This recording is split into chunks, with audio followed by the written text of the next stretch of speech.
Pemindahan ibu kota kerajaan Mataram Islam pertama kali dilakukan oleh Sultan Agung Hanyokrokusumo. Di masa kerajaan Mataram mencapai puncak kejayaan, Sultan Agung memindah keraton ke Kerto 5 km dari kota gede ke arah selatan. Kerto menjadi pusat pemerintahan, sedang kota gede adalah pusat perdagangan. Sebelum dilanjutkan, subscribe kanal ini lebih dulu, like, komen, dan share agar kanal ini bisa terus mengunjungi dengan informasi menarik lainnya. Babad Momana mengungkap, sekitar tahun 1618, Sultan Agung Hanyokrokusumo memindah keraton dari kota gede ke Kerto. Sedang Permaisuri masih tinggal di keraton kota gede dan baru pindah ke Kerto tahun 1621 setelah fasilitas keraton lebih lengkap. Sedang Graf mengatakan tahun 1626 putra mahkota baru mendiami istananya di Kerto. Sayang, keraton Kerto bak istana yang hilang. Kemegahan istana itu saat ini sudah tidak bisa ditemui.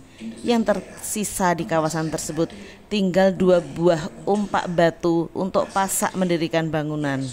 Kemegahan keraton sudah tidak ada lagi. Padahal dari keraton Kerto inilah Sultan Agung memimpin dan menguasai sebagian besar Jawa. Penyusunan strategi menggempur Batavia pun disusun di keraton yang sekarang berada di wilayah administratif Kelurahan Pleret dan Kepanewonan Pleret, Bantul. Hanya tak ada lagi bangunan megah karena tinggal tanah tinggi dengan beberapa galian yang menunjukkan adanya bekas keraton di lahan kosong yang ditumbuhi rumput. Selain melakukan penyerangan ke Batavia, Sultan Agung adalah Raja Mataram yang membangun makam raja-raja di atas bukit di Pajimatan, Imogiri. Dalam masa pembangunan makam raja inilah terjadi transfer ilmu dan transfer budaya dari kerabat raja maupun ahli dalam hal membatik. Batik yang dulu hanya dilakukan kerabat keraton dibawa keluar dan menjadikan warga desa Giriloyo Imogiri hingga kini dikenal sebagai pembatik handal.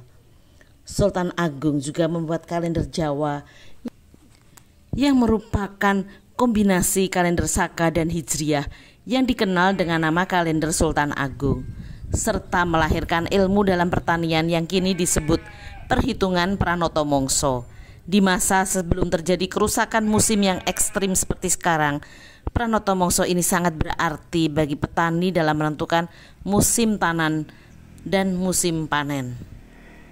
Situs Kerto merupakan saksi bisu keberadaan kerajaan Mataram Islam. Sekalipun bak istana yang hilang, situs Kerto tetap menyimpan misteri. Babad Momana menyebutkan pernah terjadi beberapa kali kebakaran dalam keraton yang menghanguskan Dalem Ageng dan menewaskan beberapa abdi dalam keraton. Kerto juga pernah menjadi ibu kota kerajaan Mataram tandingan oleh Pangeran Purboyo dan Pangeran Blitar dalam perebutan kekuasaan dengan Sultan Amangkurat IV. Keraton tidak sekadar menjadi tempat tinggal raja, namun keraton adalah juga lambang kerajaan. Dan hingga kini, Keraton Kerto tetap menyimpan misteri.